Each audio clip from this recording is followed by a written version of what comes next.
fait le choix dans cette vidéo de partager avec toi 3 raisons qui t'empêchent de décrocher un contrat de travail.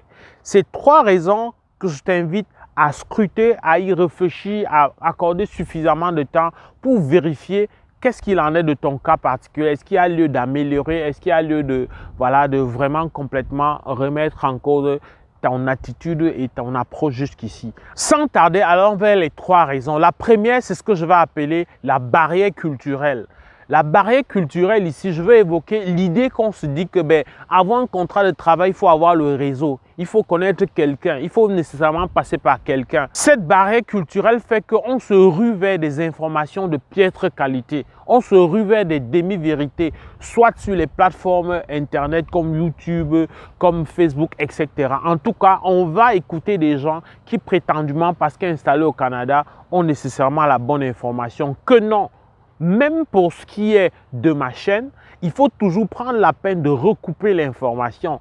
Parce que tu ne peux pas laisser le sort, c'est-à-dire ton avenir sur un seul avis. Tu dois recouper l'information, tu dois t'assurer de la véracité et surtout de la mise à jour de l'information. Parce qu'il se peut, compte tenu du fait que ça change beaucoup, que moi-même sur cette chaîne, je te véhicule une information qui 3 mois plus tard s'avère obsolète.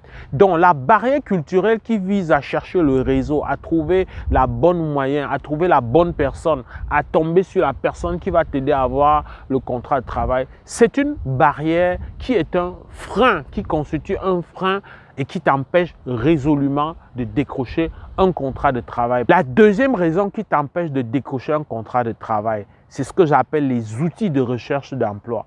C'est quoi ton outil de recherche d'emploi? C'est quoi ton CV? Oui, tout le monde parle de CV canadien. Tout le monde parle de lettre de motivation, lettre de présentation. Mais en termes de contenu, en termes de forme, comment tu présentes ça?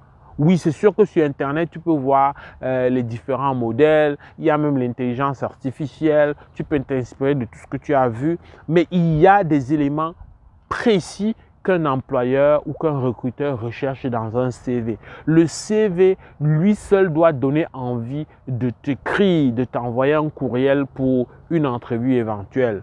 Il doit être aéré. Le CV doit directement montrer que tu es capable de faire ce pourquoi tu postules. Tu es capable donc de remplir les tâches parce que tu vas voir que toujours, les offres d'emploi viennent avec les tâches attendues, les compétences attendues du futur candidat, du futur occupant du poste.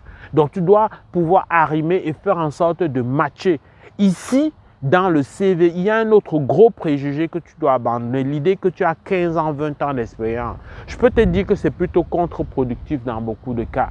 Ce n'est pas parce que tu as nécessairement 20 ans d'expérience que ça va venir te donner un plus par rapport à celui qui a 5 ans d'expérience. Très souvent, le nombre d'années d'expérience exigé va être difficilement plus de 2 ou 3 ans. En tout cas, dans la plupart, dans 95% des cas.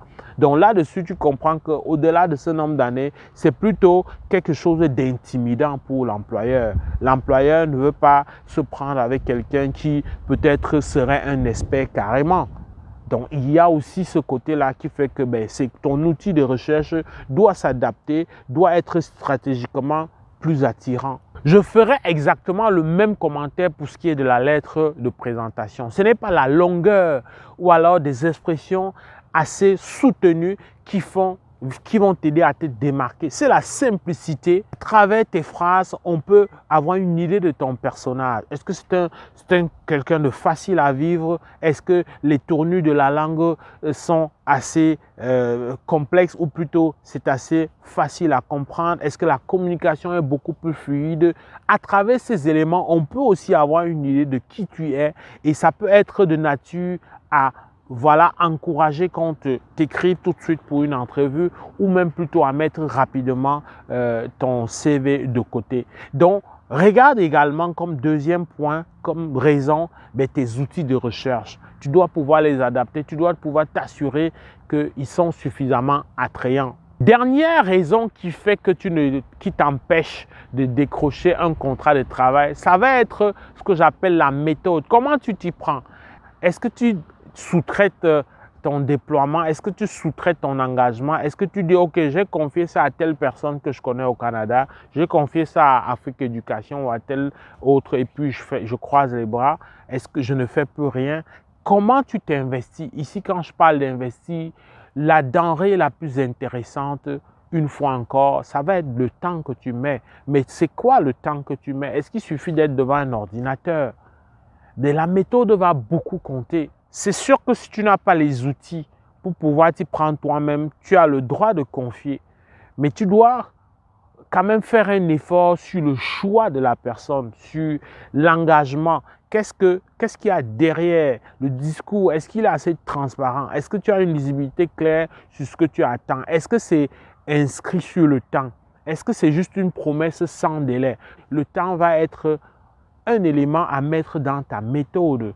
Tu dois te donner des moyens d'évaluer, tu dois pouvoir dans ta méthode essayer de savoir qu'est-ce qui n'a pas marché, d'identifier les éléments qui ne vont pas. Parce que oui, ce n'est pas garanti, c'est sûr. Il y a des millions de demandeurs et seuls quelques milliers sont choisis. Ce n'est pas garanti de résultat, mais quand même, il faut évaluer, il faut savoir.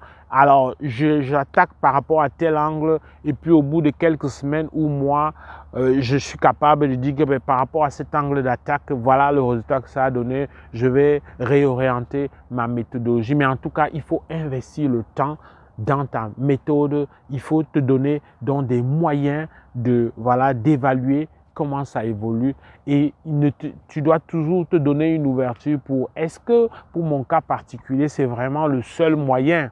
Ça, c'est autant de choses que tu dois investir parce qu'en réalité, décrocher un contrat de travail n'est pas une panacée. Ce n'est pas l'unique moyen et les gouvernements sont conscients de ça. Ce n'est pas l'unique moyen, surtout pour ceux qui sont dans des métiers réglementés.